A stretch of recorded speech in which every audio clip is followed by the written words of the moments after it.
أعوذ بالله من الشيطان الرجيم. بسم الله الرحمن الرحيم. الحمد لله رب العالمين الرحمن الرحيم مالك يوم الدين إياك نعبد وإياك نستعين اهدنا الصراط المستقيم صراط الذين أنعمت عليهم غير المغضوب عليهم ولا الضالين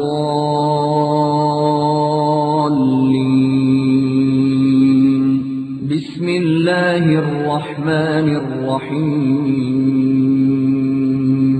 ألف لام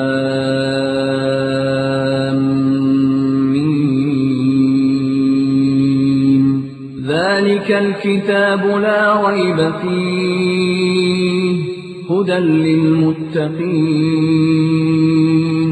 الذين يؤمنون بالغيب ويقيمون الصلاة ومما رزقناهم ينفقون.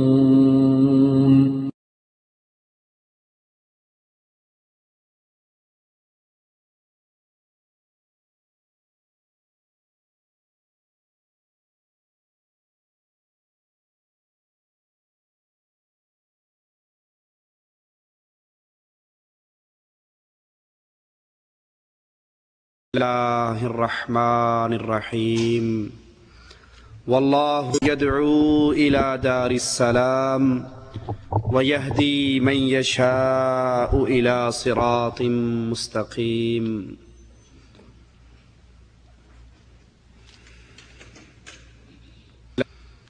اگر کوئی انسان اس کو کوئی صحرا کے اندر پھینک دے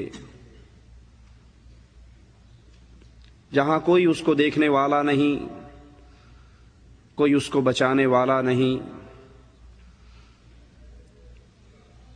کوئی اس کو وہاں سے نکال کر اس کے گھر کی راہ پہ ڈالنے والا نہیں، وہ تنے تنہا ہے، پریشان ہے، ایسے موقع پر وہ اعرابی اور دیہاتی لوگ یا ایک ایسا شخص جو اس سارے ریگستان کے رستوں سے واقف ہو، وہاں کے چپے چپے کو جانتا ہو، وہ اسے آ کر کہے کہ اگر تو میرے پیچھے چلے گا، میری بات مانے گا، تو میں تجھے اس ریگستان سے نکال لوں گا، دوسرے معنی میں تجھے یہاں تڑپتا ہوا مرنے کے لیے نہیں چھوڑوں گا، اگر میرے فٹ پرنٹ پہ قدم رکھتے ہوئے نکلو گے تو ضرور راہ راست پہ آ کر اس جنگل سے، اس بیابان سے، اس ریگستان سے نجات پا جاؤ گے۔ کیا خیال ہے، عقل مند آدمی کو اس کی بات مان لینی چاہیے یا نہیں؟ اور جو اس کی بات نہ مانے، اس کے بے وقوف ہونے میں کوئی شک ہے؟ سمجھانے کے لیے میں نے مثال دی، اللہ عز و جل کے لیے اعلی مثال ہے۔ مالک عز و جل نے ہمیں پیدا کیا، اس دنیا میں ہمیں بھیجا، ہمارے بابا آدم اور حوا کو مفت میں جنت ملی تھی اللہ کے انعام کے طور پہ، پھر اس دنیا میں اتار کر اس کی اولاد سے خطاب کر کے مالک نے کہا کہ پھر میری طرف سے ہدایت آئے گی، جو اس راہ ہدایت پر چلے گا وہ واپس اس جنت میں آئے گا۔ تو ہم دنیا کی بھول بھلیوں کے اندر آئے ہوئے ہیں، ہم دنیا کی رنگینیوں میں پھنسے ہوئے ہیں، ڈوبے ہوئے ہیں۔ یہاں سے ہمارا راستہ جنت کا راستہ ہے جس کو ہم نے تلاش کرنا ہے۔ اس جنت کے راستے کی طرف بلانے والا اللہ عز و جل، میرا مالک پکارتا ہے، بلاتا ہے، واللہ یدعو الی دار السلام۔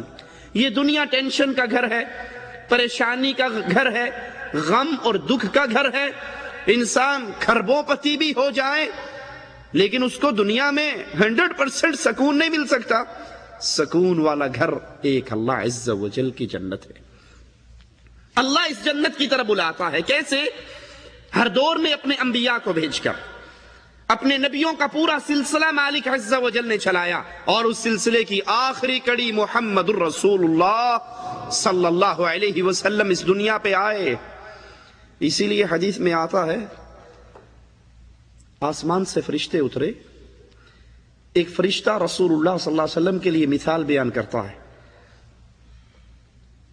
مثال کیا ہے کہ کسی گھر بنانے والے نے گھر بنایا، گھر کو سجایا، اس میں دسترخوان لگایا، اس کے اندر نعمتیں رکھی، اور اپنے نمائندے کو، لوگوں کو اس گھر میں بلانے کے لیے باہر بھیجا۔ اب جس نے اس کے نمائندے کی بات مانی وہ اس گھر میں داخل ہوا، اس نے گھر کا کھانا کھایا، اس کی نعمتوں سے فائدہ اٹھایا۔ ساتھی فرشتہ کہتا ہے اس کی تطبیق کرو، اس مثال کو فٹ کرو۔ کہا گھر بنانے والا اللہ، گھر اللہ کی جنت، نعمتیں جنت میں دودھ کی نہریں، شراب کی نہریں، شہد کی نہر، میٹھے پانی کی نہر، جنت کی نعمتیں، اور جنت کی طرف بلانے والے محمد الرسول اللہ صلی اللہ علیہ وسلم۔ اب جس نے محمد کریم علیہ السلام کی دعوت پر لبیک کہا وہ اللہ کی جنت میں داخل ہوا، اور جس نے رسول اللہ صلی اللہ علیہ وسلم کی دعوت کو نہ مانا، آپ کی دعوت کو چھوڑا، اس نے محمد کریم علیہ السلام کی دعوت کو نہیں چھوڑا، عرش والے کی جنت کو ٹھکرا دیا۔ مالک عز و جل بیان فرماتا ہے وَلَقَدْ بَعَثْنَا فِي كُلِّ أُمَّةٍ رَسُولًا، ہم نے ہر امت کے اندر، ہر قوم کے اندر رسولوں کو بھیجا، ایک بنیادی دعوت دے کر اَنِ اعْبُدُوا اللَّهَ، عبادت جب بھی کرو خالص اللہ عز و جل کی، اللہ کی عبادت میں کوئی شریک نہیں ہو سکتا، نہ کسی کو شریک کرنا۔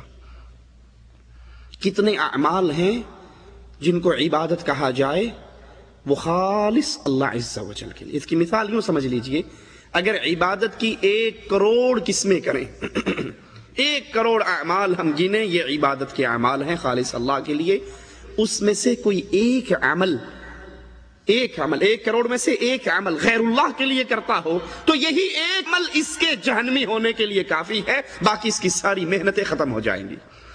اللہ کی عبادت، سجدہ کرنا اللہ کے لیے، رکوع کرنا اللہ کے لیے، ذبح کرنا اللہ کے لیے، بھروسہ اللہ پر کرنا، مانگنا اللہ سے، امیدیں اللہ پر لگانی، یہ ساری عبادتیں اللہ کے لیے خالص ہیں، اور ہر نبی کو اللہ نے یہی بنیادی دعوت دے کر بھیجا ہے، اَنِ اعْبُدُوا اللَّهَ وَاجْتَنِبُوا الطَّاغُوتَ، عبادت جب بھی کرو خالص اللہ کی کرو۔ اور یہاں پر بریک نہیں لگی، یہاں پہ آیت ختم نہیں ہوئی کہ اللہ کی عبادت کرو، اور اگر کوئی کسی اور کی عبادت کر رہا ہے اس کو بھی کرنے دو، آپ نے اپنی قبر میں جانا، اس نے اپنی قبر میں جانا نہیں۔ وَاجْتَنِبُوا الطَّاغُوتَ، اللہ کے علاوہ جس کو پوجا جاتا ہے، اللہ کے علاوہ جس کی عبادت ہو رہی ہے، اس طاغوت کا انکار کرنا، اس سے دور ہٹ جانا، لوگوں کو اس سے دور ہٹانا، یہ نبیوں کی دعوت کا بنیادی نقطہ ہے۔ صرف اللہ کی دعوت، اللہ کی عبادت کر کے ہم یہ سمجھے کہ ہم نے حق ادا کر دیا تو نبیوں کی دعوت کا بنیادی مقصد پورا نہیں ہوا۔ آپ اللہ کی عبادت کریں لیکن اللہ کے علاوہ جن کی پوجا ہو رہی ہے ان کو چھوڑنا، ان سے اختلاف کرنا، ان سے دور ہونا، ان سے بچنا، ان کا انکار کرنا، یہ اہل ایمان پر ضروری ہے۔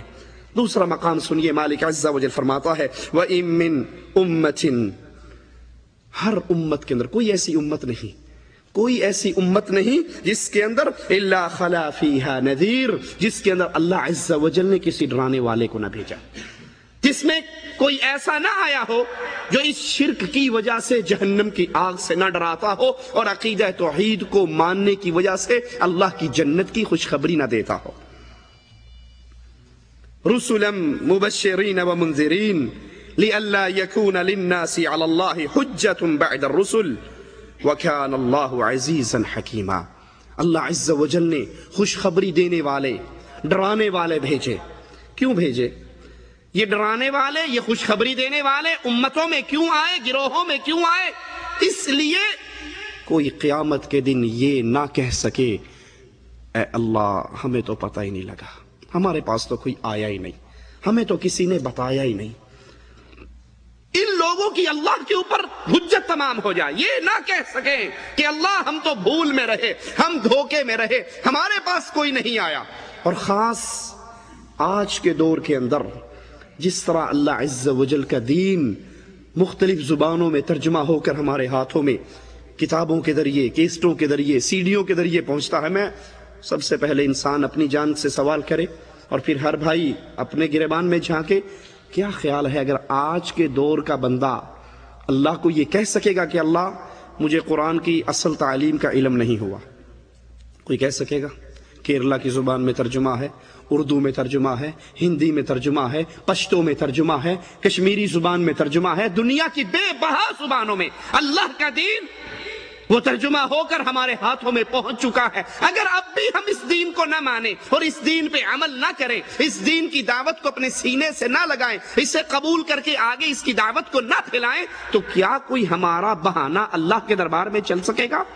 مالک کہتا ہے میں نے ہر دور میں ڈرانے والے، خوشخبریاں دینے والے بھیجے تاکہ ان لوگوں پہ حجت تمام ہو جائے اور یہ قیامت کے دن کوئی بہانہ نہ کر سکے۔ وَمَا نُرْسِلُ الْمُرْسَلِينَ إِلَّا مُبَشِّرِينَ وَمُنذَرِينَ، ہم نے اپنے رسولوں کو بھیجا، کیوں بھیجا؟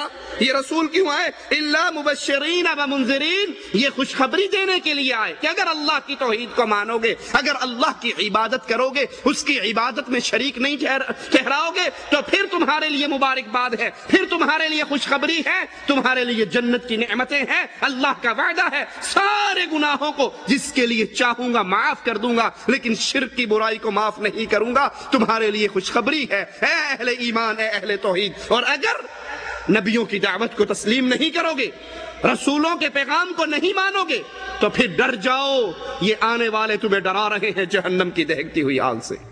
اسی لیے اللہ عز و جل نے رسول اللہ صلی اللہ علیہ وسلم کو اس دنیا میں بھیجا۔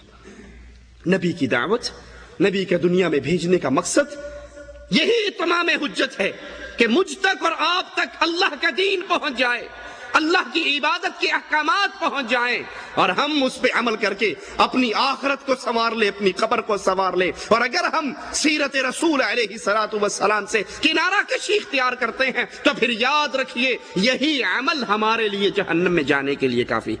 قرآن حکیم بیان فرماتا ہے وَمَا أَرْسَلْنَاكَ إِلَّا كَافَةً لِلنَّاسِ، اے نبی ہم نے آپ کو بھیجا کافۃ للناس، پوری انسانیت کے لیے، تمام انسانوں کے لیے اے رسول ہم نے آپ کو بھیجا، بشیرا و نذیرا، آپ جنت کی خوشخبریاں دیتے ہیں، آپ جہنم سے ڈراتے ہیں، آپ اہل ایمان کو، اہل توحید کو اس عقیدے کی بنیاد پر اللہ کی رحمت کی خوشخبری دیتے ہیں، اور اہل کفر کو، اہل شرک کو ڈراتے ہیں کہ اگر اپنے ان بد عقیدوں سے باز نہیں آؤ گے، اگر اللہ کی عبادت کی طرف نہیں لوٹو گے تو پھر تمہارے لیے دہکتی ہوئی آگ ہے۔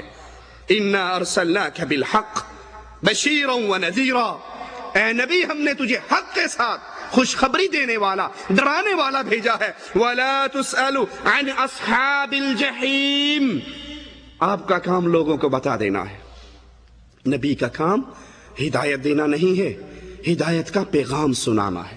اب جو رسول کی دعوت کو نہ مانے، جو اللہ کے نبی کی دعوت کو سینے سے نہ لگائے، جو اپنے دل کی سیاہی کو رسول کی پیاری باتوں سے پاک نہ کرے، اس سیاہی کو نہ دھوئے، تو یہ اصحاب جحیم ہیں۔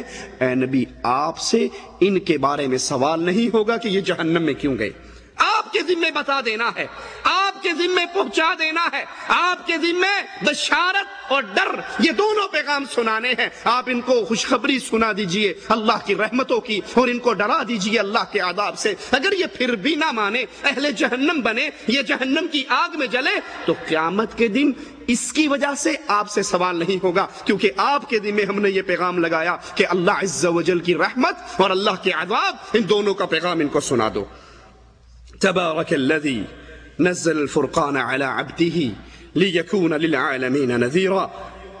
اللہ عز و جل اپنے قرآن میں اپنے نبی علیہ السلام کے بارے میں کیا کہہ رہا ہے؟ پاک ہے وہ ذات جس نے اپنے کتاب کو، فرقان کو، قرآن کو اتارا، کس پر؟ علی عبدہ، کس پہ اتارا؟ اپنے بندے پر اتارا، نور من نور اللہ پہ نہیں اتارا۔ طاہر القادری صاحب کہتے ہیں کہ نبی صلی اللہ علیہ وسلم اللہ کے نور کا ٹکڑا ہے، بلکہ دونوں ہی ایک ہیں، کوئی خاص فرق نہیں ہے۔ یہ قرآن کریم کی یہی ایک آیت اس باطل عقیدے کا انکار کرنے کے لیے کافی ہے۔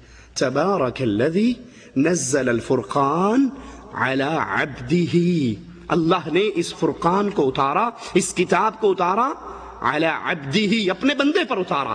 کیوں اتارا؟ لیکون للعالمین نذیرا، تاکہ اس قرآن کے ذریعے پوری کائنات کو ڈرا دیا جائے، اس قرآن کے ذریعے اللہ کا پیغام توحید عام کر دیا جائے اور ڈرا دیا جائے۔ اگر اس پر ایمان نہیں لاؤ گے، اگر اس کی آیات کو نہیں مانو گے، تو پھر نتیجتاً تمہارے لیے جہنم کی وادییں ہوں گی اور جہنم کا عذاب ہوگا۔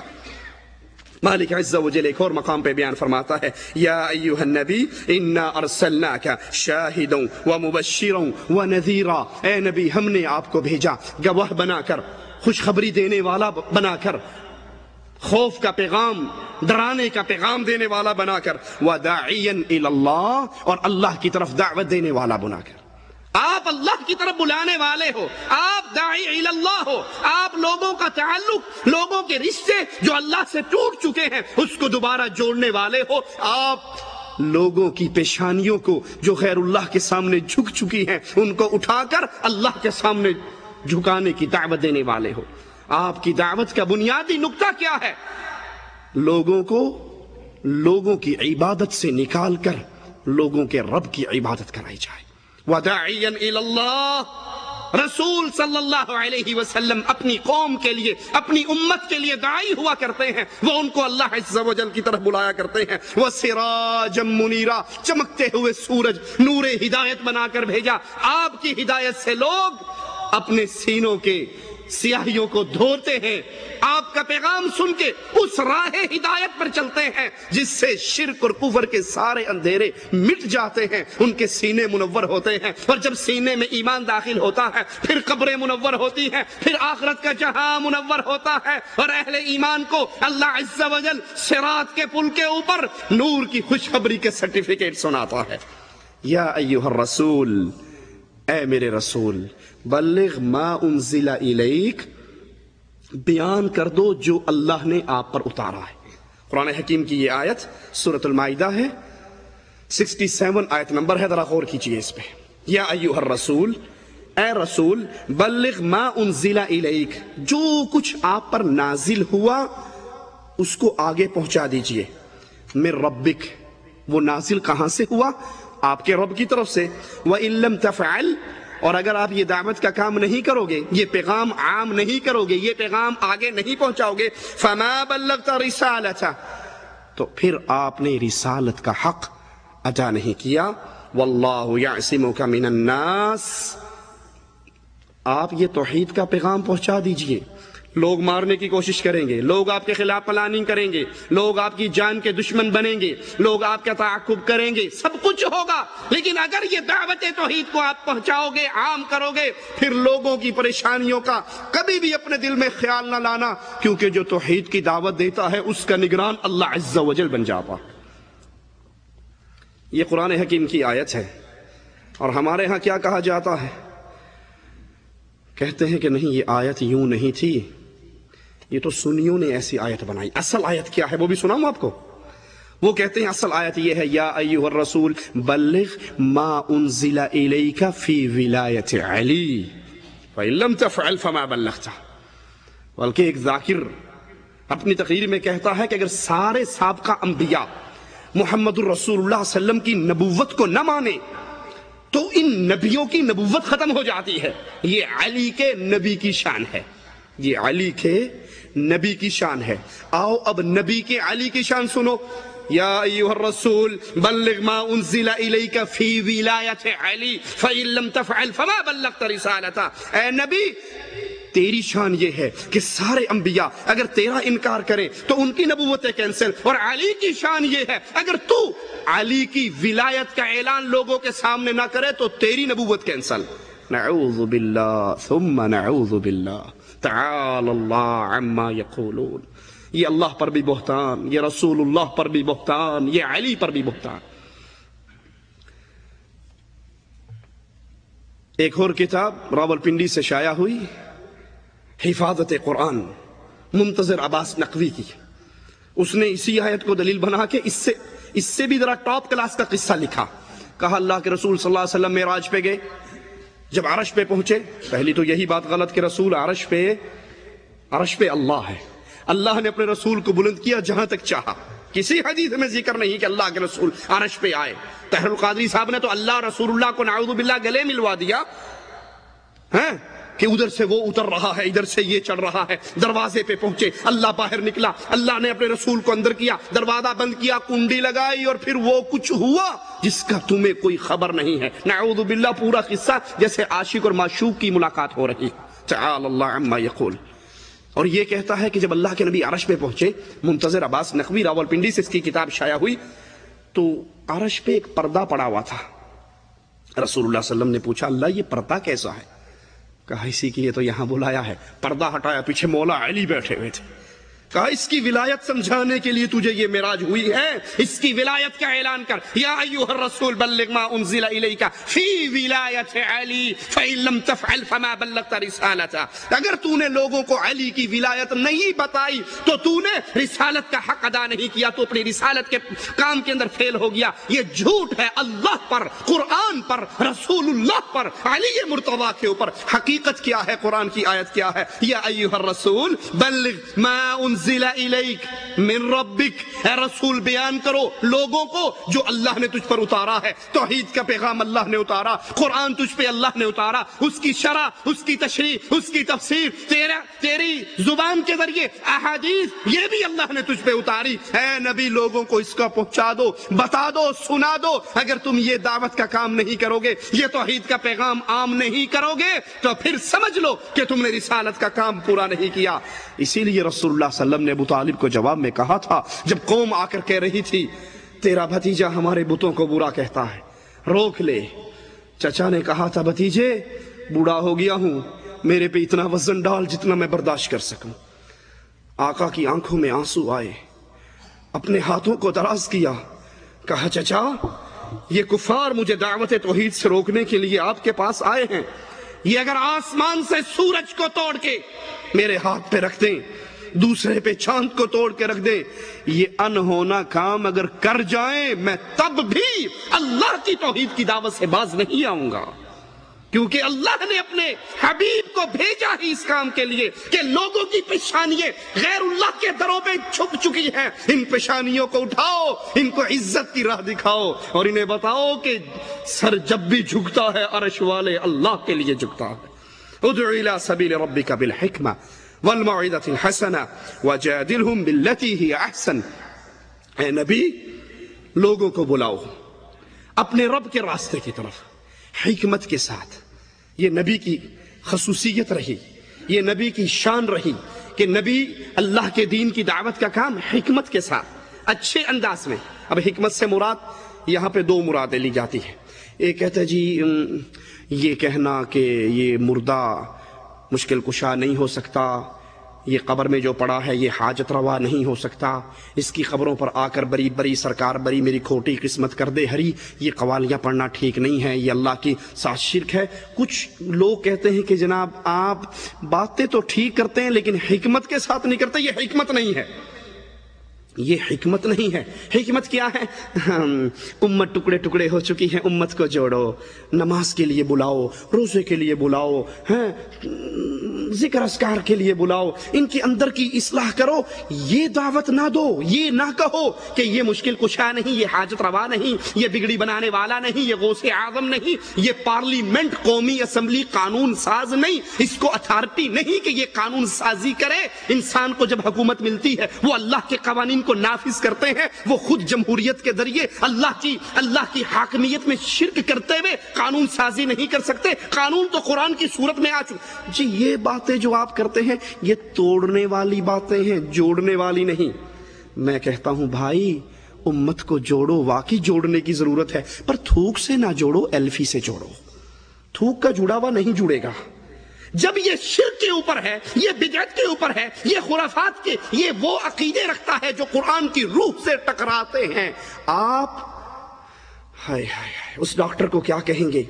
مریض کا پورا ہاتھ اندر سے گل چکا ہے اور ڈاکٹری تعلیم کے مطابق اب اس کا آپریشن کر کے یہ ہاتھ کاٹنا اس کے باقی جسم کو بچانے کے لیے ضروری ہے، لیکن ڈاکٹر کہتے ہیں جی دیکھیں نا، ہاتھ کاٹیں گے لوگ اس کو ٹونڈا کہیں گے، لوگ اس کی توہین کریں گے، اس کو تکلیف بھی کتنی ہوگی، اپنی کٹی ہوئی بازو دے کر دکھ بھی ہوگا، لہٰذا میں نہیں کاٹتا، میں اس کے اوپر پٹیاں کر دیتا ہوں، میں اس کے اوپر ڈیٹول سے اس کو صاف کرتا ہوں، مرہم لگاتا ہوں، ٹیوبیں دیتا ہوں، پاؤڈر چھڑکتا ہوں۔ کیا خیال ہے، یہ ڈاکٹر عقل مند ہے یا دوست ہے، یہ دشمن ہے؟ ارے تو اتنا سا ہاتھ کاٹنے کی تکلیف گوارا نہیں کرتا اور اس زخم کو، اس زہر کو پھیلا کر پورا جسم گل جائے گا اور یہ مر جائے گا، تجھے یہ گوارا ہے کہ یہ سارا مر جائے اور ایک ہاتھ کاٹنا گوارا نہیں؟ یہی توحید کے داعی اور چلوں کے داعی میں فرق ہے۔ نماز کی دعوت پہ چلنے والی تحریکیں اور توحید کی بنیاد پہ چلنے والی تحریک میں یہ فرق ہے۔ وہ امت کو جوڑتے ہیں نماز سے، روزے سے، حج سے، زکوٰۃ سے، صدقے سے، ذکر اذکار سے، اور اہل ایمان جب بھی توڑتے ہیں وہ کہتے ہیں نماز بعد میں، روزہ بعد میں، حج بعد میں، زکوٰۃ بعد میں، جہاد بعد میں، قتال بعد میں، ساری باتیں بعد میں، پہلے کہو لا الہ الا اللہ۔ اور جو لا الہ الا اللہ پڑھنے کے باوجود قبر پہ سجدہ کرتا ہے، قبروں کا طواف کرتا ہے، مردوں کو یا علی مدد کے نعرے مارتا ہے، ان کو اپنا مشکل کشا و حاجت روا سمجھتا ہے، اس کی نماز برباد، اس کا روزہ برباد، اس کا حج برباد، اس کی زکوٰۃ برباد، اس کا جہاد برباد، اس کا کوئی عمل اللہ کے دربار میں قبول نہیں۔ کیوں؟ کیونکہ یہ اللہ کی توحید میں غیر اللہ کو شریک کر رہا ہے۔ یہ حکمت سے مراد کیا ہے؟ آئیے میں آپ کو مثال سے سمجھاتا ہوں۔ کہتے ہیں تاریخ کے اندر ایک قصہ ہے، ایک بادشاہ سلامت کو خواب آیا کہ میرے سارے دانت ٹوٹ گئے۔ اس نے کو بڑے سارے مولوی صاحب کو بلایا، اپنا خواب سنا ہے کہ میرے سارے دانت ٹوٹ گئے، رات میں نے خواب میں دیکھا۔ اس نے کیا کہا؟ اس نے کہا جناب اس خواب کی تعبیر مجھے یہ سمجھ آتی ہے کہ آپ کا سارا خاندان آپ کی زندگی میں مر جائے گا۔ اس نے کہا تو بڑا ظالم ہے، بے وقوف، میرے سارے خاندان کو مار رہا ہے، یہ تو جلاد کو بلایا، اس کی منڈی کٹوا دی۔ لیکن پریشان تھا، میں نے یہ کیا خواب دیکھا ہے؟ دوسرے کو بلایا، کہتا مولوی صاحب میں نے رات خواب دیکھا ہے، شیخ صاحب ذرا اس کا مسئلہ تو بتائیے۔ اب اس شیخ صاحب کو پتا تھا کہ جو پہلے آیا تھا چل کر نہیں گیا، کندھوں پہ چڑھ کے گیا۔ یہ حکمت ہے، بات وہی کہی جائے جو اللہ چاہتا ہے، لیکن اس کو پیار محبت کے الفاظ میٹھے بنا کر مقصد تبدیل نہ ہو۔ اس نے کہا بادشاہ سلامت مجھے اس خواب کی تعبیر کچھ یوں لگتی ہے، اللہ پاک آپ کو اتنی لمبی عمر دے گا، اتنی لمبی عمر دے گا، اتنی لمبی عمر دے گا، آپ کے خاندان میں یہ نعمت کسی کو بھی نہیں ملی ہوگی۔ کہا ماشاء اللہ سبحان اللہ، بڑی پتے کی بات کی ہے، لاؤ بھائی اس کو اتنے ہزار اشرفیاں دے دو، اتنے گھوڑے دے دو، اس کو اتنے مال دے۔ اب اس کو لاٹ کے بھیجا جا رہا ہے۔ بات اس نے تبدیل کی، بات اس نے تبدیل کی، مقصد وہی رہا کہ سارے مر جائیں گے، تو زندہ رہے گا۔ ایک نے لٹھ مارا، گردن کٹوا لی، اور ایک نے بات وہی کی لیکن الفاظ پیار اور محبت کے۔ جب بھی کسی کو دعوت دیجئے محبت اور اس الفاظ کے ساتھ دیجئے کہ وہ سننے والا سمجھے کہ اس کے دل میں میرے لیے کوئی احساس ہے۔ اس کی دوسری مثال دیتا ہوں، ہمارے علاقے کا واقعہ ہے۔ دو شخص بس میں بیٹھے ہوئے، ایک اس سے پوچھتا ہے کہ صاحب آپ کون ہو؟ اس نے کہا جناب میں کافر ہوں۔ اس نے کہا استغفر اللہ، پاکستان میں ہیں، سارے مسلمان ہیں، ادھر کہاں سے کافر آگے؟ مذاق نہیں کرو، صحیح بات بتاؤ۔ اس نے کہا نہیں میں کافر ہوں۔ اس نے کہا صحیح مذاق چھوڑو، صحیح بتاؤ آپ کون ہو؟ کہا اگر میں سچی بتاؤں گا پھر بھی تو مجھے کافر تو کہے گا۔ کہتا کیا مطلب؟ کہا میں شیعہ ہوں۔ کہتا ہاں پھر تھے کافر ہیں۔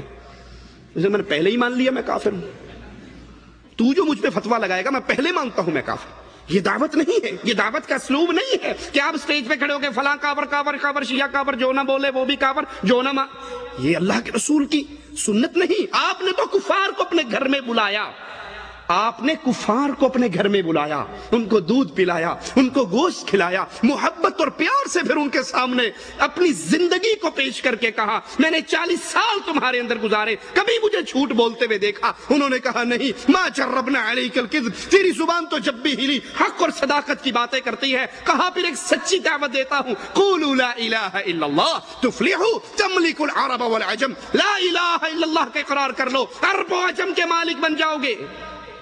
اب نبی نے کسی کو گالی دی، لیکن توحید کی دعوت کڑوی دعوت ہے۔ انہوں نے اس کو کیا کہا ابو طالب کے سامنے کہ تیرا بھتیجا ہمارے خداؤں کو گالی دیتا ہے، حالانکہ نبی نے کسی کو گالی اسلوب جب بھی اختیار کیجئے. اچھا یہاں پہ ایک اور نقطہ بھی سمجھ لیجئے. اکثر لوگ کہتے ہیں کہ یار اہل حدیثوں کی دعوت تو سچی ہے، اہل حدیثوں کی دعوت سچی ہے، لیکن اخلاق ان کا ذرا تھوڑا سا ڈھیلا ہے. میں اس کی مثال دے کے آپ کو سمجھاتا ہوں. ایک شخص اینک اتار کے راستے میں بیٹھا ہوا، گزرنے والا گزرا، اس کے پاؤں کی ٹھوکر لگی، اینک ٹوٹ گئی. اس نے کہا بھائی معاف کرنا، غلطی ہوگی، آپ کی اینک میری ٹھوکر سے ٹوٹی. اس نے کہا ادھر آؤ، آپ دیوبندی تو نہیں ہو؟ کہتا ماشاءاللہ کیسے پہچان لیا آپ نے؟ واقعی میں دیوبندی ہوں. کہا کوئی بریلوی ہوتا نا یہ اینک جڑوا کے دیتا، معافی مانگ کے جاتا. آپ نے جڑوا کر نہیں دی، کم از کم معافی تو مانگی نا. اور اگر کوئی سلفی وہابی اہل حدیث ہوتا، وہ توڑنے کے بعد کہتا بے وقوف یہ رکھنے کی جگہ ہے، پاگل یہاں اینک رکھتے ہیں، پیچھے کر اپنی اینک کو. وہ توڑ کے بھی جاتا، دو سنا کر بھی جاتا. حقیقت بھی یہی ہے. اب آئیے ذرا اس کے اسباب پر غور کریں، آخر کیا وجہ ہے، یہ سختی اتنی کیوں ہے؟ اس کی وجہ یہ ہے کہ شیطان سب سے پہلے قبر پرستوں کے پاس آیا اور ان سے کہا اس مردے کو علی حجویری کو داتا کہو، اسلام آباد والے کو بری امام کہو، مانسیرے والے کو حکومت بانٹنے والا کہو، اجمیر والے کو غریب نواز، بندہ پرور کہو. اب اس نے قبر پرستوں سے کون سا کام کروایا؟ شرک اکبر کا، شرک اکبر کا کام کروایا. جب انسان شرک اکبر میں ملوث ہو جائے، شرک اکبر کرنے والا ہر سال حج کرے، ہر ہفتے عمرہ کرے، ہر 3 دن میں قرآن ختم کرے، جو مرضی کر لے، جب مرے گا سیدھا کہاں جائے گا؟ جہنم کے اندر. اب کیا شیطان کو قبر پرستوں کے اخلاق خراب کرنے کی ضرورت ہے؟ نہیں ہے. وہ دوسروں کے پاس آیا، امام پرستوں کے پاس، ان سے اس نے وحدت الوجود کی عقیدے منوائے. مولوی ذکریہ صاحب فضائل صدقات میں لکھتے ہیں اے اللہ جو تو ہے وہ میں ہوں، جو میں ہوں وہ تو ہے. یہ تصوف کا گمراہ ترین عقیدہ انہوں نے آ کے ان سے منوا لیا، چلت پھرت والوں سے. اب جب تصوف کا شرک ان مولویوں میں اس نے داخل کر دیا، اس کو ان کے اخلاق خراب کرنے کی ضرورت ہے، معاملات خراب کرنے کی ضرورت ہے، ان کو غیبت کے راستے پہ چلانے کی ضرورت ہے؟ نہیں ہے. کیوں؟ ان سے بھی اس نے شرک اکبر کسی اور صورت میں کروا لیا اور راہ مستقیم سے ہٹا دیا. وہ مرزائیوں کے پاس گیا، ان سے کہا یہ جو قادیان میں بھینگا، قادیان کا بھینگا کالا جو ہے نا، اس کو رسول مان لو، یہ سٹپنی رسول ہے، اصل رسول محمد صلی اللہ علیہ وسلم ہے، یہ بعد میں کام چلانے کے لیے ہے، اس کو بھی مانو. انہوں نے اس کو ماننا شروع کر دیا، احمد کو ہی رسول اللہ بنا دیا. دائرہ اسلام سے نکل گئے. شیطان کو ان کے عقائد خراب کرنے کی ضرورت ہے. اب جب یہ شیطان چلتا پھرتا چکر کاٹتا ہوا سلفیوں کے پاس، موحدوں کے پاس آیا اور کہا اس مردے کو کہو داتا، اسے پتا ہے کہ یہ مر جائے گا، کبھی نہیں مانے گا. اس نے کہا اچھا ٹھیک ہے، یوں کرو کہ یہ جو حدیثیں ہیں نا، کہو ٹھیک ہے حدیثیں تو ٹھیک ہیں، لیکن فلاں شیخ، فلاں حضرت، فلاں بزرگ کی بات جو ہے، تو اسے پتا ہے کہ اس نے جواب میں کہنا ہے کہ اگر نبی کی حدیث کے خلاف کائنات میں کسی کی بات آ جائے، میں جوتی کی نوک پہ رکھ کے ٹھوکر مار دوں گا، میں قبول. تو یہاں بھی خراب نہیں کر سکا. اب اس نے سوچا کہ یہ بڑی بڑی خرابیاں تو اس میں پیدا ہوئی نہیں، لہذا اب اس کے لیے اس کا اخلاق خراب کرو، اس کے اندر غیبتیں ڈالو، ان کی آپس میں لڑائی، اختلاف، افتراق ڈالو. اور میں یقین سے کہتا ہوں آپ سارے گمراہ فرقوں کو دیکھ لیجئے، ان میں وہ اختلاف، وہ انتشار نہیں ہوگا جو اہل توحید میں آپ کو نظر آئے گا. کیوں؟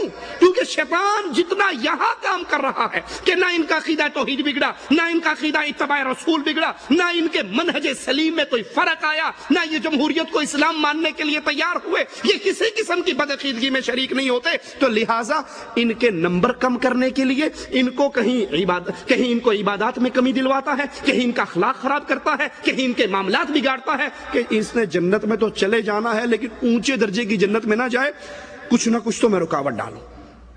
تو اللہ کے نبی صلی اللہ علیہ وسلم کی شان کیا ہے؟ مالک فرماتا ہے ہم نے اپنے نبی کو بھیجا کیوں؟ کہ وہ حکمت کے ساتھ، پیار اور محبت کے ساتھ ہماری دعوت، ہمارا پیغام عام کریں، لوگوں تک پہنچائے. فَلِذَلِكَ فَادْعُ وَاسْتَقِمْ كَمَا أُمِرْتَ وَلَا تَتَّبِعْ أَهْوَاءَهُمْ. پس آپ لوگوں کو اسی اللہ عز و جل کی طرف بلاتے رہیے، جیسا آپ کو حکم دیا گیا ہے اسی چیز کی طرف بلائیے، اور اس پہ مضبوطی سے جم جائیے اور لوگوں کی خواہشات کے پیچھے نہ چلیں.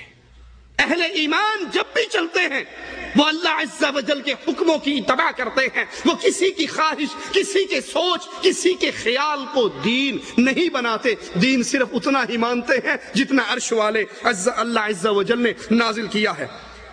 اب جس دور میں رسول اللہ صلی اللہ علیہ وسلم مبعوث ہوئے، آپ تشریف لائے، اس دور کی کیفیت کیا تھی؟ اس دور کے حالات کیا تھے؟ بگڑا ہوا زمانہ، بگڑا ہوا دور، بگڑے ہوئے لوگ۔ زمانے سے مراد یہاں اس وقت کے رہنے والے، وگرنہ زمانہ اللہ عز و جل ہے، لیکن اس دور میں جو لوگ تھے ان کی اخلاقی کیفیت، ان کے معاملات، ان کی سیاسی کیفیت تمام کی تمام پرلے درجے کی گمراہی کا شکار ہو چکی تھی۔ کبھی پانی پینے پلانے پہ جھگڑا، کبھی گھوڑا آگے بڑھانے پہ جھگڑا۔ کیفیت یہ تھی اپنی بیٹی کو، اپنے نطفے کو، اپنے لختے جگر کو لوگ زندہ زمین میں درگور کر دیا کرتے تھے۔ ایک شخص کا واقعہ حدیث میں آتا ہے، اس نے ہاتھ بڑھایا اللہ کے نبی کے پاس آ کر بیعت کرنے کے لیے، اور پھر اپنے ہاتھ کو پیچھے کھینچ لیا۔ نبی نے کہا تو نے ہاتھ آگے بڑھایا پھر واپس کیوں کھینچا؟ کہا ہے اللہ کے نبی صلی اللہ علیہ وسلم مجھے اپنا گناہ یاد آیا۔ آپ نے پوچھا ایسا کون سا گناہ ہے؟ کہتا ہے اگر میں اسلام لے آؤں اور میرا یہ گناہ معاف ہو جائے تو پھر تو لے آتا ہوں، اور اگر یہ گناہ ویسے کا ویسے رہتا ہے تو میرا گناہ بڑا شدید ہے۔ آپ پوچھتے ہیں ساتھی وہ گناہ کیا ہے؟ یہ کہتا ہے اللہ کے نبی 7 بیٹیوں کو میں نے اپنے ہاتھ سے زمین میں زندہ درگور کیا، اور آخری بیٹی کا قصہ سناتا ہے کہ میں سفر پہ تھا، پیچھے بیٹی پیدا ہوئی، میری بیوی نے اس ڈر سے کہ پہلیوں کو بھی مار چکا ہے، اس کو بھی مار دے گا، کسی اور کے حوالے کر دی۔ وہ پڑوس سے آتی میرے ساتھ کھیلتی، جب اتنی ہو گئی کہ میرا دل لبھانے لگ گئی اور اس کو بھی یقین ہوا کہ اب نہیں مارے گا، تو ایک دن مجھے کہتی ہے کہ جس سے کھیل رہا ہے یہ جس سے کھیل رہا ہے یہ تیری ہی بیٹی ہے، یہ تیرا ہی نطفہ ہے، میں نے تجھ سے پوشیدہ رکھی اس وجہ سے۔ کہا اسی دن میں نے ٹھان لی کہ میں اس کو بھی اس کی باقیوں کی طرح ضرور دفن کروں گا۔ ایک دن میں اس کو لے کر جاتا ہوں، زمین میں گڑھا کھودتا ہوں، بچی کو اتارتا ہوں، پھر اس کو نکالتا ہوں، پھر گڑھا کھودتا ہوں۔ بچی سمجھ رہی ہے بابا مجھ سے مذاق کر رہا ہے، کھیل رہا ہے، اور وہ نہیں جانتی کہ میں اس کا سائز پورا کر رہا۔ اور جب وہ اتنا ہو گیا کہ یہ بچی اس میں دفن ہو سکے، میں اس پہ مٹی ڈالنا شروع کرتا ہوں، اور جب اس کا جسم جکڑا جاتا ہے، اسے یقین ہو جاتا ہے کہ یہ مجھے مارنے لگا ہے، تو وہ اپنے جذبات سے کہتی ہے بابا مجھے کس جرم کی سزا دے رہا ہے؟ میں تجھ سے کوئی چیز طلب نہیں کروں گی، ایک زندگی کی بھیک مانگتی ہوں، ایک زندگی کا سوال کرتی ہوں۔ اے نبی وہ روتی رہی، وہ چیختی رہی، وہ بابا بابا کہتی رہی، اور میرا دل اتنا لوہا ہو چکا تھا، میں اس پہ مٹی ڈالتا رہا اور اس کی چیخوں سمیت میں اس کو دفن کر کے لوٹ آیا۔ صحابی کہتے ہیں ہم نے جب آقا علیہ الصلوۃ والسلام کے چہرہ اقدس کو دیکھا تو ہمیں نبی کی آنکھوں سے گرتے ہوئے موتی کی طرح آنسو نظر آئے۔ آپ کی داڑھی مبارک رو رو کر اس ظلم کو سن کر بھیگ گئی۔ یہ کیفیت تھی اس دور کے لوگوں کی۔ پتھر اکٹھا کر کے بکری کا دودھ دو کر اسی کے سامنے سجدہ ریز ہو جایا کرتے تھے۔ ایک شخص کے بچے مسلمان ہو گئے، باپ ان کا اپنے گھر کے اندر بت رکھ کے اس کی عبادت کرتا تھا۔ سوچا بابا کو کیسے سمجھائیں، بڑی دعوت دی، نہ مانا، تو پریکٹیکل دعوت دینے کا آغاز کیا۔ بابا کو گھر نہ پایا، اس بت کو اٹھایا، جا کر باہر کچرے پہ پھینکا۔ وہ واپس آیا، اس کو بابا جی نظر نہیں آئے، بڑا پریشان ہوا، باہر نکلا، ڈھونڈتا دیکھا تو کچرے پر پڑا تھا۔ اٹھا کر اس کو عرق گلاب سے غسل دے کر پھر اس کی جگہ پہ سجا دیا۔ ہمارے ہاں بھی عرق گلاب سے غسل چلتے ہیں نہیں چلتے ہیں؟ 2.5 من عرق گلاب سے فلاں کی قبر کو غسل، فلاں کی قبر کو غسل، فلاں کی قبر۔ یہ پرانے دور کی باتیں ہیں، آج کی نہیں۔ یہ زمانہ جاہلیت سے یہ شرک چلتا آ رہا ہے۔ کہا اگلے دن ہوا بچوں نے پھر اٹھا کے دور پھینک دیا۔ 2-3 دفعہ جب یہ اٹھا کر بابا جی کو گھر میں لاتا رہا، تنگ آ گیا، تلوار لا کے رات کو اس کے قدموں میں رکھ دی کہ میں بڑا اوکھا ہو گیا ہوں، جیڑا آوے نہ آپ پہ نبڑی، میں اٹھا کے تجھے لا رہا ہوں۔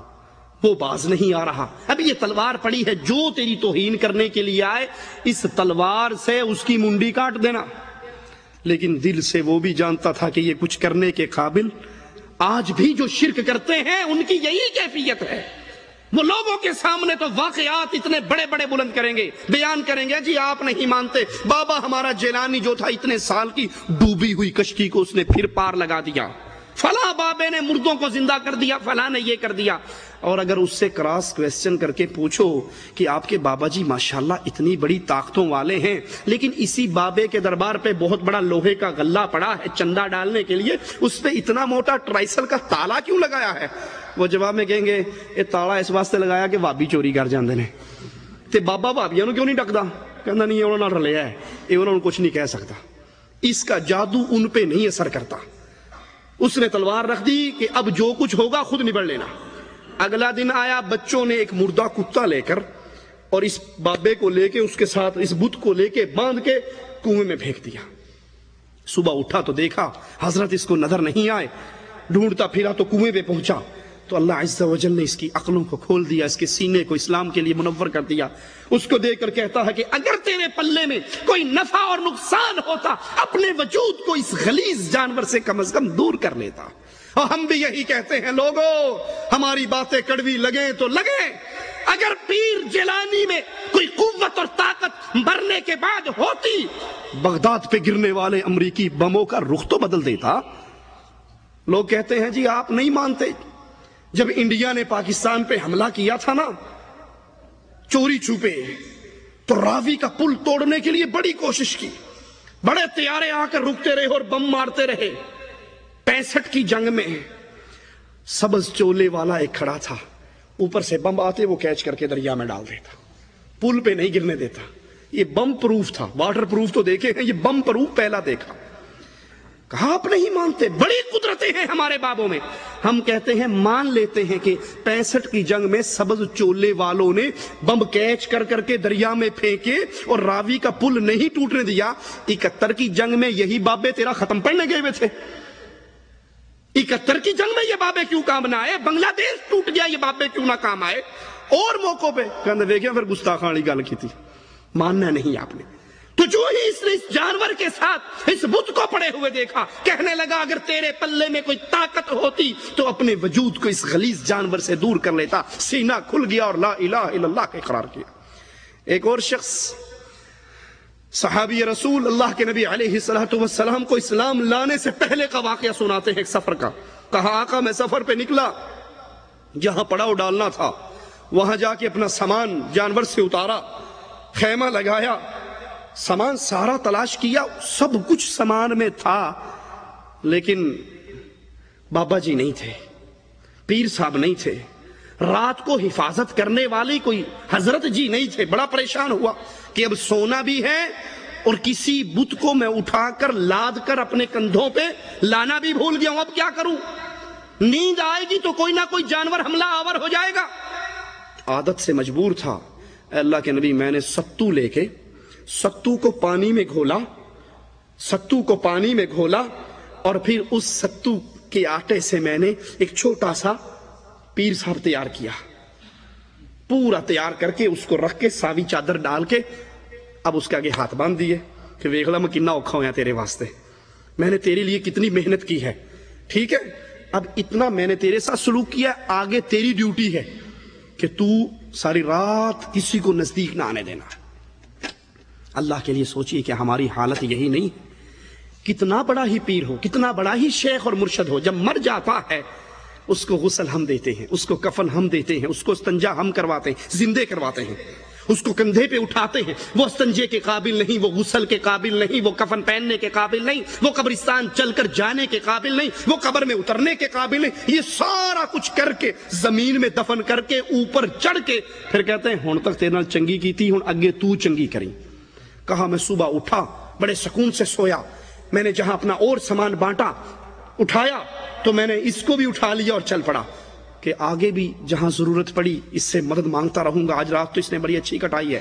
کہا اللہ کے نبی جب سورج چڑھا اور مجھے بھوک لگی، اب سوچا کھاؤں کیا؟ جو ستو لایا تھا گھول کر پینے کے لیے اس کا تو شاہ صاحب تیار ہو گئے ہیں، اس کے تو سید صاحب تیار کر لیے میں نے، اب میں کیا کھاؤں؟ یہ پیٹ بڑی شے ہے، یہ نہیں ٹکن دیندہ کسی نے۔ کہا سوچتا رہا، ਵਿਚਾਰ کرتا رہا، تلاش کرتا رہا، جب کچھ نہ ملا اور تنگ آ گیا، اللہ کے نبی اس پیر صاحب کو میں نے اٹھایا، پانی میں ڈالا، گھول کے پی گیا۔ شرک کی یہ کیفیت، شرک کا یہ دورہ تھا اس دور میں، اس وقت میں جب رسول اللہ صلی اللہ علیہ وسلم لا الہ الا اللہ کی دعوت لے کر آئے۔ اللہ کے نبی کی دعوت کا مقصد کیا تھا؟ بھٹکی ہوئی مخلوق کو جن کے رشتے اللہ عز و جل سے شرک کرنے کی وجہ سے ٹوٹ چکے تھے، ان رشتوں کو دوبارہ جوڑنا تھا، ان جھکی ہوئی گردنوں کو اٹھا کر انسانوں کے در سے اٹھا کر انسانوں کے رب کے سامنے جھکانا تھا۔ اسی لیے رسول اللہ صلی اللہ علیہ وسلم فرماتے ہیں میں تمہیں تمہاری پشتوں سے پکڑ کر جہنم سے نکالتا ہوں اور بچاتا ہوں، تم دامن چھڑا چھڑا کے دوبارہ گرتے ہو، یعنی میں تمہیں لا الہ الا اللہ کی دعوت دیتا ہوں، جو اس دعوت پہ آ جاتا ہے وہ جہنم سے بچ جاتا ہے، اور جو اس دعوت کو ٹھوکر مار کے پھر شرک کرتا ہے وہ بھاگ کر خود جہنم میں گرتا ہے۔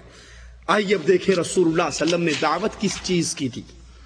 آپ نے سب سے پہلے کس چیز کی طرف دعوت دی، کس چیز کی طرف بلایا رسول اللہ صلی اللہ علیہ وسلم نے اور پچھلے سارے انبیاء نے؟ کیا انہوں نے نماز کے اوپر کوئی جماعت بنائی؟ کیا انہوں نے چلے کے اوپر کوئی جماعت بنائی؟ کیا انہوں نے ذکر اذکار کے موضوع پہ کوئی جماعت بنائی؟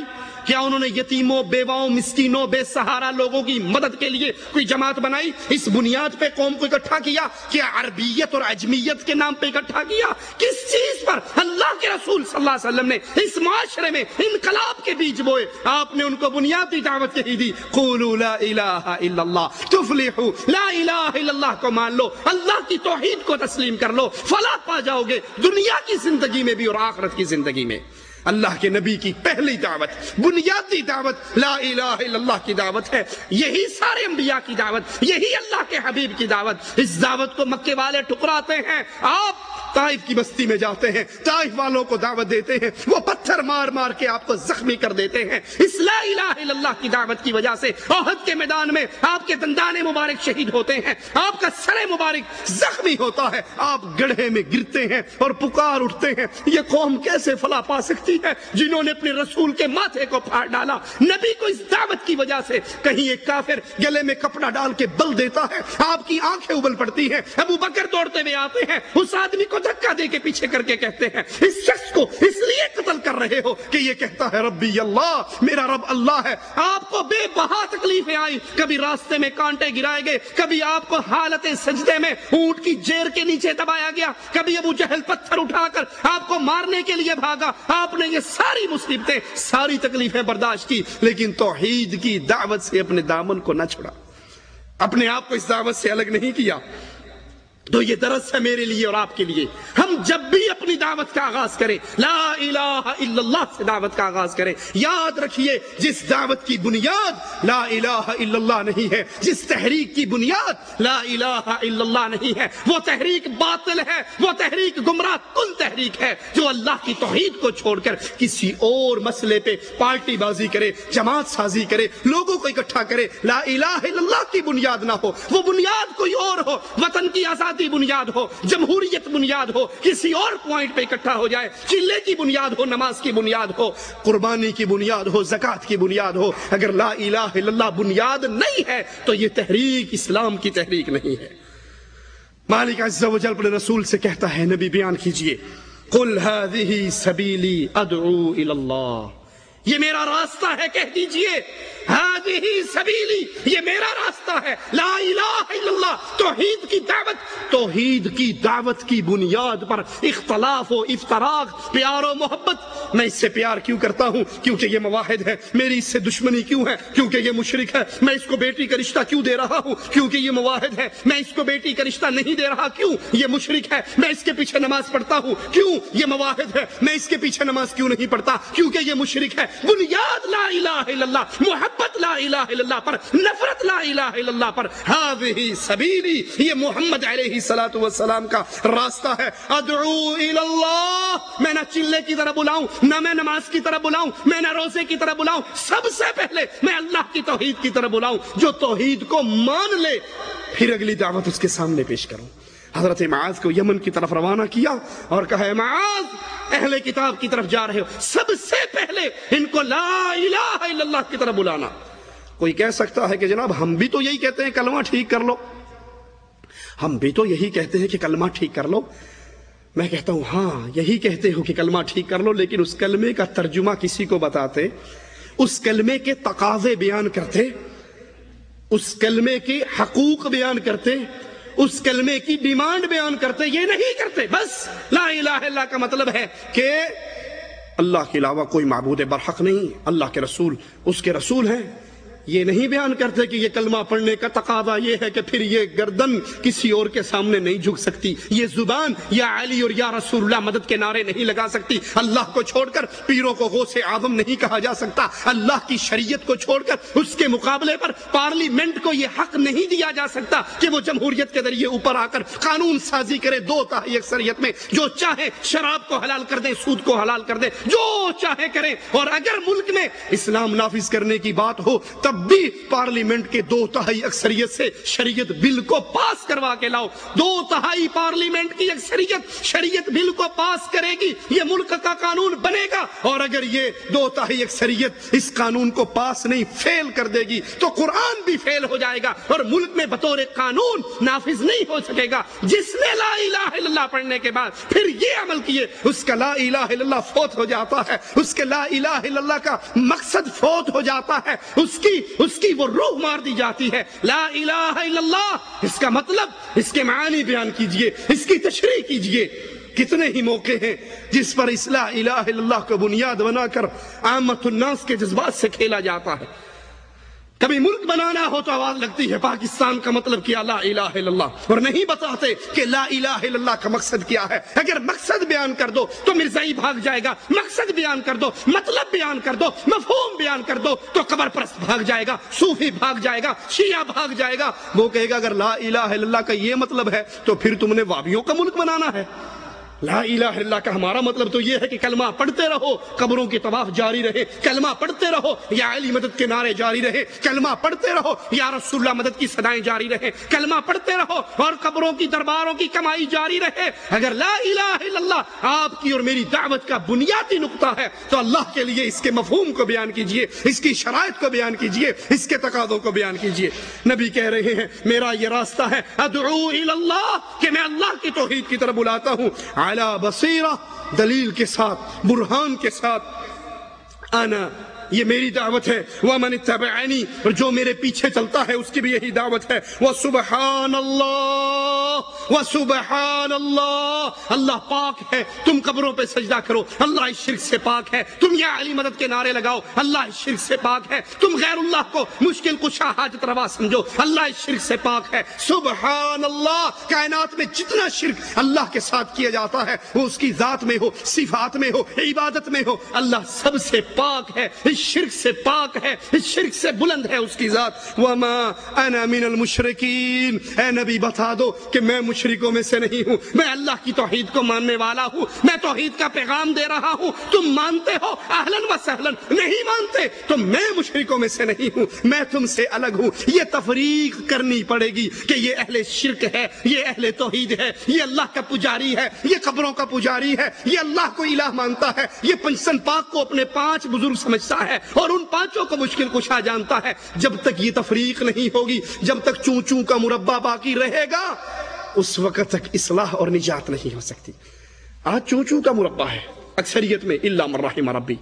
دلیل اس کی 9 محرم کو پڑوس سے گوشت آتا ہے، حلیم آتا ہے، حلوہ آتا ہے، دینے والا آ کر مواحد کا دروازہ بجاتا ہے۔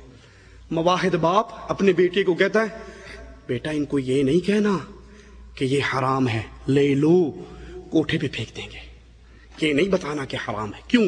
ہمارے پڑوسی ہیں، ہمارے رشتہ دار ہیں، ہمارے تعلق والے ہیں، اگر ان کو یہ پتہ لگ گیا کہ ہم کہتے ہیں یہ حرام ہے، یہ حسین کی سبیل ہے، اور حسین کی سبیل اللہ کی سبیل کے مقابلے پر اللہ کی عبادت میں شرک ہے، سبیل صرف اللہ کی ہوتی ہے، سبیل حسین ہو یا سبیل رسول ہو یا کسی اور کی سبیل ہو، یہ سب شیطان کی سبیلیں ہیں، جو اللہ کے نام پر ہوتا ہے وہ اللہ کی سبیل ہے۔ اگر یہ کہہ دیا تو پتہ لگ جائے گا یہ وابیاں دا کر رہے ہیں، پتہ لگ جائے گا یہ مواحدوں کا گھر ہے، تو ہمارے مفادات خراب ہوں گے، ہماری دکانداریاں خراب ہوں گی، ہماری رشتہ داریاں خراب ہوگی۔ یہ چوں چوں کا مربع ہے، جب تک آپ ننگے نہیں ہوتے اللہ کی وحدانیت کے عقیدے میں اور قوم اور قبیلوں میں تفریق اور لڑائی نہیں ہوتی اس لا الہ الا اللہ کی بنیاد پہ، اس وقت تک ہم دعوت محمد ماننے میں جھوٹ بولتے ہیں، ہم سچے نہیں ہیں۔ نبی کو یہی کہا تھا مشرکین مکہ نے، اس نے گھر گھر میں لڑائی ڈلوا دی، باپ بیٹے کا دشمن ہے، خاوند بیوی کا دشمن ہے، ماں اولاد سے لڑ رہی ہے، اس نے گھر گھر میں افتراق پیدا کر دیا۔ کیوں؟ کہ اس نے لا الہ الا اللہ کے مقصد کو بیان کیا۔ یہ نہیں ہو سکتا سسر مر جائے اور پتا ہو یہ شرک کرتا ہے، پتا ہو یہ 9 محرم کو تعزیہ نکالتا ہے، پتا ہو کہ یہ غیر اللہ کو پکارتا ہے، اور پھر میں جنازہ پڑھنے کے لیے کھڑا ہو جاؤں، یہ اہل ایمان کے لیے جائز نہیں۔ نبی بھی کہہ رہے ہیں تم مانتے ہو میری دعوت کو مانو، نہیں مانتے نہ مانو۔ وما انا من المشرکین، میں مشرک نہیں ہوں، میں مشرکوں سے برات کرتا ہوں، میں ان کی جماعت میں سے نہیں ہوں، میں اہل ایمان ہوں، میں اہل توحید ہوں، میں موحد ہوں۔ جو میرے راستے پر آئے گا اس کو بھی اس طرح بیان کرنا پڑے گا۔ اللہ عز و جل ہمیں توفیق دے کہ ہم اللہ کی توحید کو ماننے کے بعد پھر اس توحید کو برسر عام بیان کر سکیں، اپنی اس دعوت کو اپنے سینوں میں دفن کر کے نہ مریں، کیونکہ یہ اہل ایمان کا راستہ نہیں ہے۔ اللہ کے رسول صلی اللہ علیہ وسلم نے سب سے پہلے توحید کی دعوت دی، پھر اسلام کی بنیادی چیزوں کی دعوت دی۔ ایک شخص اللہ کے نبی علیہ الصلوۃ والسلام کے پاس آیا، کہنے لگا دلنی علی عمل اذا عملته دخلت الجنہ، مجھے کوئی ایسا کام بتا دو، مجھے کوئی ایسا کام بتا دو جس کے کرنے سے میں اللہ کی جنت میں داخل ہو جاؤں۔ تو رسول اللہ صلی اللہ علیہ وسلم نے کہا کہ تو لا الہ الا اللہ کا اقرار کر، محمد رسول اللہ کا اقرار کر، اللہ کی توحید کو مان، میری نبوت کو مان، پھر نماز، پھر روزہ، پھر زکوٰۃ، پھر بیت اللہ کا حج۔ کہنے لگا بس؟ آپ نے کہا، کہتا اللہ کی قسم کھا کر کہتا ہوں جتنا آپ سے سنا ہے اس میں ایک رتی کے دانے کے برابر، ایک رائی کے دانے کے برابر نہ اضافہ کروں گا نہ کمی کروں گا، جتنا آپ نے کہا ہے اتنے کو مانوں گا۔ اپنی سواری کو موڑتا ہے، آقا فرماتے ہیں جو چاہتا ہے دنیا میں چلتے پھرتے جنتی کو دیکھ لے، اس کو دیکھو اگر یہ اپنی بات میں سچا ہے تو دنیا میں چلتے ہوئے یہ جنتی جا رہا ہے۔ اس حدیث میں 2 باتیں سمجھ آتی ہیں۔ سب سے پہلی، اللہ کے نبی نے سب سے پہلی دعوت توحید کی دی، اپنی رسالت کی دی، پھر نماز کی، پھر زکوٰۃ کی، روزے کی اور حج کی۔ اور دوسری بات کیا سمجھ آتی ہے؟ اس صحابی کا منہج کتنا صاف تھا۔ اس نے کہا اے اللہ کے پیارے حبیب علیہ الصلوۃ والسلام، جتنا دین میں نے آپ سے سیکھا ہے اس میں نہ ایک رائی کے دانے کے برابر اضافہ ہوگا نہ کمی ہوگی، میں اتنے کو دین مانوں گا جتنا آپ نے بیان کیا، نہ اس میں فلاں شیخ کی بات دین بنے گی، نہ فلاں حضرت کی بات دین بنے گی، نہ فلاں مولوی کی بات دین بنے گی، دین صرف اتنا جتنا محمد الرسول اللہ صلی اللہ علیہ وسلم نے بیان کیا۔ آپ نے مبادئ اسلام کی دعوت دی، نماز روزے حج کی طرف بلایا، زکوٰۃ کی طرف بلایا، اسی طرح آپ نے اخلاق اور مساوات کی دعوت دی۔ رسول اللہ صلی اللہ علیہ وسلم نے فرمایا قیامت کے دن تم میں سے سب سے زیادہ میرے قریب وہ ہوگا جس کا اخلاق سب سے اچھا ہوگا، جس کا اخلاق سب سے اچھا ہوگا، اہل ایمان میں سے، موحدین میں سے، مشرکوں میں سے نہیں، موحدین میں سے، اللہ کے نبی کے قریب زیادہ سے زیادہ قریب وہ ہوگا ایمان لانے کے بعد، عمل صالح کے بعد جس کا اخلاق سب سے بہتر ہوگا، وہ اللہ کے نبی علیہ الصلوۃ والسلام کے اتنا قریب ہوگا۔ آپ نے مساوات کی دعوت دی، فرمایا کسی عربی کو عجمی پر، کسی کالے کو کسی گورے پر کوئی فوقیت نہیں سوائے اللہ کے تقوی کے ساتھ۔ ہمارے ہاں کیا کہتے ہیں جی، میں شاہ صاحب ہوں، میں سید صاحب ہوں، سید کی بیٹی کا نکاح غیر سید سے، یہ گھر میں بیٹھی بیٹھی 40 سال کی ہو کے بوڑھی ہو کے مر سکتی ہے، لیکن سید کی بیٹی کا رشتہ راجپوت سے نہیں ہو سکتا، پٹھان سے نہیں ہو سکتا، پنجابی سے نہیں ہو سکتا، سرائکی سے، یہ سید ہے، اس کے لیے سید چاہیے۔ اللہ کے نبی نے فرمایا کسی کو کسی پر کوئی فوقیت نہیں سوائے تقوی کے ذریعے۔ ہو سکتا ہے جس کو تم ایک کم تر ذات سمجھ کر اس سے سلام لینے کے روادار نہیں ہو سکتا ہے اللہ کے ہاں اس کا مقام کتنا بلند ہو۔ نبی نے کہا تھا بلال رضی اللہ عنہ وارضا کو، جو قریشی و نسل نہیں تھے، جو سردار نہیں تھے، جو سید نہیں تھے، لیکن عمر کہا کرتے تھے سیدی بلال، یہ بلال میرا سردار ہے، میرا سید ہے۔ اس کو نبی نے کہا تھا بلال کیا عمل کرتے ہو؟ میں جنت میں چل رہا تھا، تو زمین پہ چل رہا تھا، تیری جوتیوں کی آہٹ مجھے جنت میں آ رہی تھی۔ اسلام میں کسی کالے کو گورے پر، کسی عربی کو عجمی پر، کسی سید کو پٹھان پر، کسی ارائی کو کمہار پر، کسی کو تیلی مسلی موچی پر کوئی فوقیت نہیں ہے۔ یہ تو اللہ نے جو قومیں بنائی ہیں لِتَعَارَفُوا، تمہارے تعارف کے لیے بنائی ہے، تمہارے تکبر کے لیے نہیں بنائی۔ کہ یہ لوہار ہے، یہ موچی ہے، یہ فلاں ہے، یہ کمی کمین ہے، ان کو بیٹی۔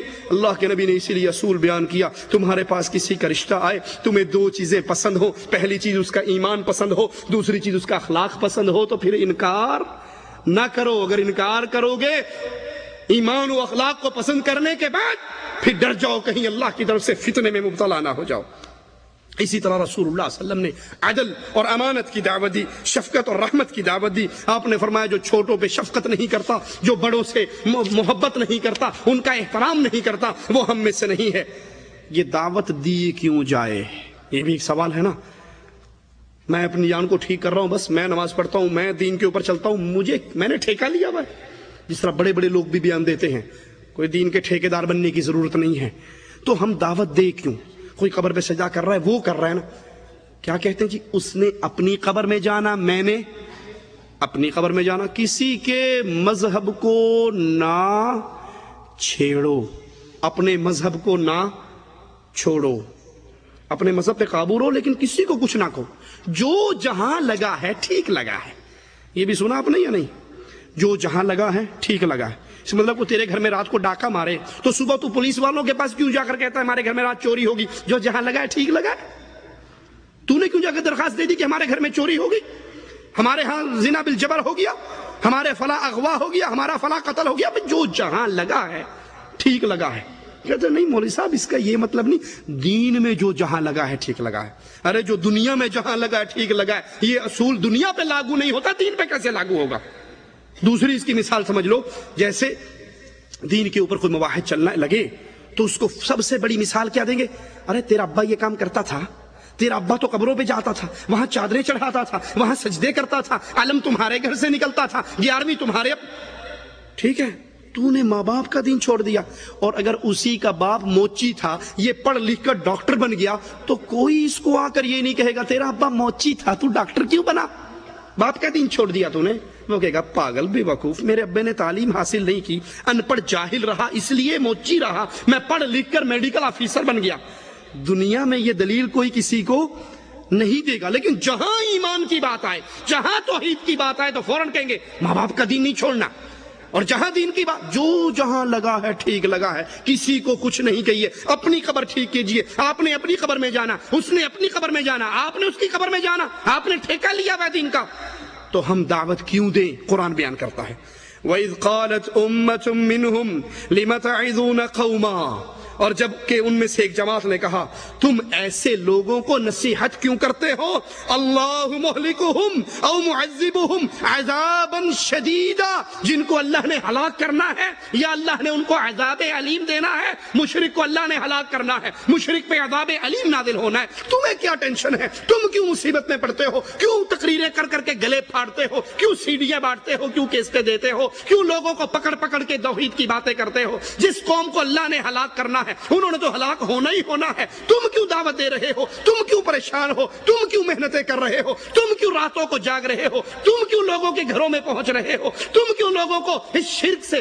اس بدعت سے بچ جاؤ، شرک سے بچ جاؤ، گناہ سے بچ جاؤ، تم نے ٹھیکہ لیا ہوا ہے، اللہ نے ان کو عذاب دینا ہی دینا ہے۔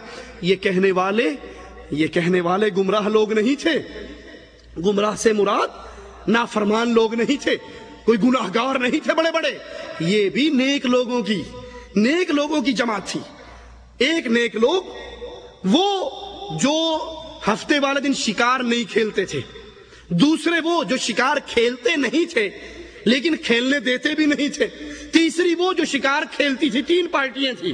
ایک پارٹی جو خود یہ اللہ کی بغاوت نہیں کرتی تھی لیکن جو تبلیغ کرتے تھے، جو لوگوں کو منع کرتے تھے، جو لوگوں کو دعوت دیتے تھے، یہ آ کر کہا کرتی تھی کہ تم نے ٹھیکہ لیا ہوا ہے، ان کو تو اللہ نے عذاب دینا ہی دینا ہے، تمہیں ٹینشن لینے کی ضرورت نہیں ہے، تمہیں دعوت دینے کی ضرورت نہیں ہے، تمہیں محنت کرنے کی ضرورت نہیں ہے، اللہ مہلکہم، اللہ ان کو ہلاک کرنے والا ہے، او معذبہم عذابا شدیدا، یا ان پہ شدید عذاب اتارنے والا ہے۔ تو وہ قوم جو اہل ایمان میں سے جو نہ اللہ کی نافرمانی کرتے تھے اور نہ نافرمانیوں پہ خاموش ہوتے تھے، ان کا جواب سنیے، قرآن حکیم کی آیت ہے، وہ کیا کہتے ہیں؟ قالوا معذرة إلى ربكم، قالوا معذرة إلى ربكم، ہم یہ دعوت کا کام کیوں کر رہے ہیں؟ ہم یہ لوگوں کو پیغام کیوں دے رہے ہیں؟ ہم کیوں بتا رہے ہیں قبروں میں دفن ہونے والے مشکل کشا نہیں ہو سکتے، داتا اور غوث نہیں ہو سکتے، مددگار نہیں ہو سکتے؟ ان کی قبروں پہ طواف کرنا، نظر چڑھانا، چادریں چڑھانا، پھول دینا، دیے جلانا، ان کے اوپر آ کر سجدہ ریز ہونا، ان کے پاس بکروں کی نیاز دینا،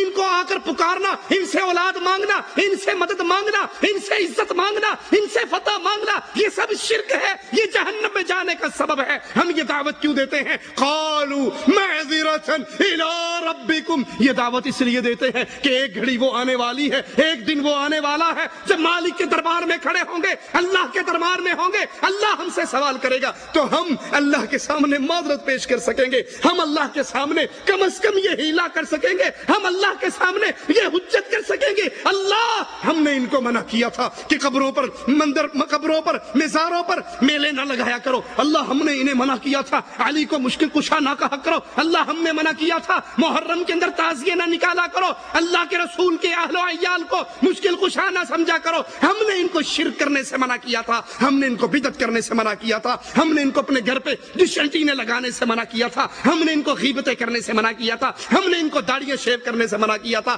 ہم نے ان کو گانے سننے سے منع کیا تھا، ہم نے ان کو بیویوں کو بے پردہ گھمانے سے منع کیا تھا، ہم نے ان کو سود کھانے سے منع کیا تھا، ہم نے ان کو زنا کرنے سے منع کیا تھا۔ قالوا معذرة الى ربکم، ہم اپنی جان چھڑانے کے لیے کام کر رہے ہیں، ہمیں یہ بات کی بات ہے کہ یہ ہدایت یافتہ ہو جائے، ہدایت یافتہ ہونا سیکنڈ پارٹ ہے، دوسرا سٹیپ ہے، پہلا سٹیپ یہ ہے کہیں دعوت نہ دینے کے جرم میں میں جہنم میں نہ چلا جاؤں۔ میں دعوت اس لیے دے رہا ہوں کہ اپنی جان کو بچاؤں، اپنے آپ کو آگ سے دور کروں۔ معذرة الى ربکم، سب سے پہلے میں اپنی جان بچانے کے لیے اللہ کی توحید کی دعوت کا کام کرتا ہوں۔ وَلَعَلَّهُمْ يَتَّقُونَ، ایک مقصد تو یہ ہے کہ دعوت دے کر میری جان بچ جائے، دوسرا مقصد یہ ہے ہو سکتا ہے ان میں سے کوئی ہدایت پا جائے۔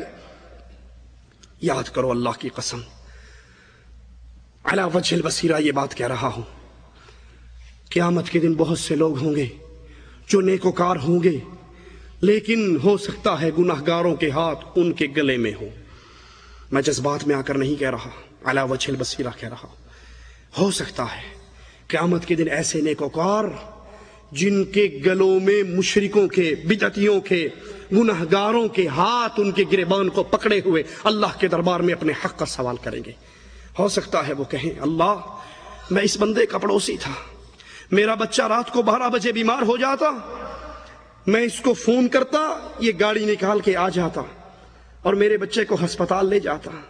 اللہ میرے بیٹے کی شادی ہوئی، یوں لگا جیسے اس کے بیٹے کی شادی ہو رہی ہو، اتنا اس نے ہمارے ساتھ تعاون کیا۔ اللہ مجھے پیسوں کی ضرورت ہوتی، میرا بھائی بن کے مجھے قرضہ دیتا۔ میرے بچے سکول میں کمزور تھے، اس کی بیوی نے کہا میرے گھر بھیج دیا کرو ٹیوشن، بغیر پیسوں کے میں پڑھا دیا کروں گی۔ اللہ دنیا کا کوئی مسئلہ نہیں تھا جس میں میرا یہ سپورٹر نہ بنتا ہو، جس میں میرا یہ ساتھی نہ بنتا ہو، لیکن اے اللہ ہمارے گھر سے ہر 11ویں کی تاریخ کو بابے کے نام پہ سبیل لگتی تھی، یہ دیکھتا تھا۔ اے اللہ اس نے مجھے کبھی منع نہیں کیا، اے اللہ اس نے مجھے کبھی منع نہیں کیا، اس نے میرے سامنے کبھی تیری توحید کی باتیں نہیں کی، دنیا کے ہر مسئلے میں میری مدد کی، لیکن دین کی بات اس نے مجھے کبھی نہیں سنائی اور کبھی نہیں بتائی۔ مجھے اس سے بدلہ لے کر دے۔ کیا خیال ہے ہمارا اس دربار میں کیا جواب ہوگا؟ کتنے ہی وہ لوگ ہیں جن کی آپ اور میں ہر مسئلے میں مدد کرتے ہیں، لیکن ان کے شرک اکبر کو دیکھ کر، ان کے گناہوں کو دیکھ کر، ان کی خطاؤں کو دیکھ کر، دین اسلام پہ چلنے والی چھریوں کو دیکھ کر ہم اپنے مفادات کے لیے خاموش ہو جاتے ہیں اور ان کو دعوت نہیں دیتے۔ دعوت دینے کا طریقہ کیا ہے؟ سب سے پہلے اپنے اقربا کو، اپنے قریبی رشتہ داروں کو دعوت دیجئے۔ وَأَنذِرْ عَشِيرَتَكَ الْأَقْرَبِينَ، اب رسول صلی اللہ علیہ وسلم کو اللہ نے یہی کہا کہ اپنے قریبیوں کو دعوت دیجئے۔ اللہ کے نبی نے اپنے چچا عباس کو، اپنی پھوپھی کو، اپنی بیٹی کو، بنو ہاشم کو، قریشیوں کو، مکے والوں کو، اپنے قریبیوں کو دعوت دی۔ بیٹی سے کہا بیٹی جو تیرا جی چاہتا ہے میرے مال میں سے لے جا، لیکن عمل کرنا، اگر پکڑی گئی اللہ کے دربار میں تو میں تجھے چھڑا نہیں سکوں گا، میں تیری مدد وہاں پہ نہیں کر سکوں گا۔ فردی دعوت دی جائے۔ رسول اللہ صلی اللہ علیہ وسلم نے فردی دعوت بھی دی، ایک آدمی کو پکڑ کے بھی دعوت دی، اور اجتماعی دعوت دی جائے۔ اللہ کے نبی نے اپنے گھر میں بلا کر گوشت کھلا کر، دودھ پلا کر، ان کی دعوت کر کے، ان کی خاطر مدارت کر کے بھی ان کو دعوت دی۔ اللہ کے نبی صلی اللہ علیہ وسلم نے خطوط اور ایلچی بھی بھیجے، خطوط بھی روانہ کیے۔ آپ بھی اپنے جن لوگوں سے آپ کے رابطے نہیں ہو سکتے ان تک آپ کا خط کا رسالے کے ذریعے ان کو اللہ کے نبی کی اس دعوت کو پہنچائیے، رسول اللہ صلی اللہ علیہ وسلم کی سیرت کو پہنچائیے۔ اللہ کے نبی نے لشکر بھی روانہ کیے، رسول اللہ صلی اللہ علیہ وسلم نے عورتوں کو بھی دعوت دی۔ آپ خطبہ ارشاد فرما کے پھر عورتوں کی مقر میں آئے اور ان سے کہا، اے عورتوں صدقہ اور خیرات کرو، میں نے اکثریت تمہاری جہنم میں دیکھی۔ ایک عورت کہتی، اللہ کے نبی ہماری اکثریت جہنم میں کیوں؟ فرمایا تمہارے اندر دو برائیاں ہیں، ایک برائی تو یہ ہے تم ناشکری کرتی ہو، خاوند ساری عمر تمہیں کھلاتا پلاتا تمہاری ڈیمانڈیں پوری کرتا رہے، کسی ایک دن اگر یہ بیچارہ تمہیں تمہاری لسٹ پوری کر کے نہ لا کر دے سکے، کوئی چیز تمہیں پرووائیڈ نہ کر سکے، تو پھر ایک دفعہ تمہاری چیز لانے میں اس سے کوتاہی ہو جائے، پچھلے سارے پہ پانی پھیر کے کہتی ہو جدوں دی تیرے گھر آئیاں ایویں رون ڈئی ہیں، میں سکھ نہیں ویکھیا جدوں دی تیرے، پتہ نہیں کیڑا پیڑا وقت سی جدوں میرا تیرا نکاح ہویا سی، کبھی میری کوئی شے لے کے دیتے، کبھی کچھ دیا مجھے، جب سے آئی ہوں بس پتہ نہیں ماں باپ کیا دیکھ کے رشتے کر دیتے ہیں۔ اللہ کے نبی نے فرمایا تمہارے اندر یہ بہت بڑی برائی ہے کہ ایک غلطی خامن سے ہو جائے ساری پچھلی پہ پانی پھر جائے گا، اور دوسرا تم لعنتیں بہت کرتی ہو، اولاد پہ لعنت، منڈی ٹوٹا لخ لعنت، پھٹے منہ تیرا، عورتوں پہ لعنت، خادموں پہ لعنت، اس طرح تمہاری زبان سے لعنت اور پھٹکار کے الفاظ بہت زیادہ نکلتے ہیں۔ اللہ کے نبی صلی اللہ علیہ وسلم نے بچوں کو دعوت دی، ایک یہودی بچہ مر رہا، اللہ کے نبی صلی اللہ علیہ وسلم اس کے گھر گئے، اس نے کہا بچے قل لا الہ الا اللہ، تو لا الہ الا اللہ پڑھ لے۔ اس نے اپنے باپ کو دیکھا، باپ نے کہا کہہ دے جو ابو القاسم کہہ رہا ہے، اس نے کلمہ پڑھا۔ اللہ کے نبی اٹھے، اس کی آخری ہچکی کی آواز بلند ہوئی، نبی کا چہرہ پھول کی طرح کھل اٹھا کہ اللہ کا شکر ہے ایک جان جہنم سے اور آزاد ہوگی۔